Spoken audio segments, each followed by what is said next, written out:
Triumph. Wala akong choice. So, sa Triumph na lang siguro ako bibili. Doon na ako nanggaling sa isang shop. So, tatlong bilik ko na ito sa Triumph. Nag-canvas sana ako kaso wala akong makita. Yung isa naman, nadipat sa isang builders. Mahal na sa 10,000 pesos. Sa Triumph, meron silang sink.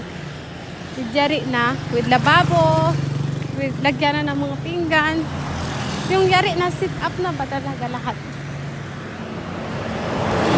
May P-trap na it cost lang na siya ng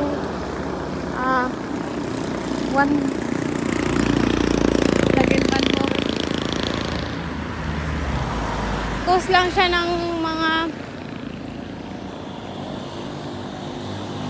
6,000.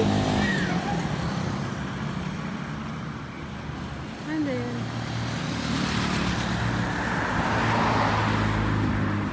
Pharmacy.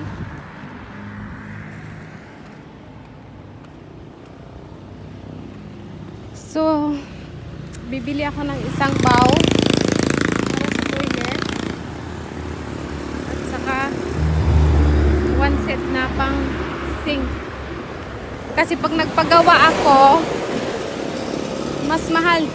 Magbabayad ako ng 600 a day sa carpenter. Tapos sa helper 400 pesos. Kano yun? Bibilang pa ako ng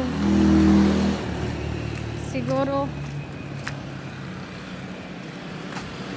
mahigit na maubos ko siguro mga 12,000 kasi yung sink nasa 4,000 na yun eh.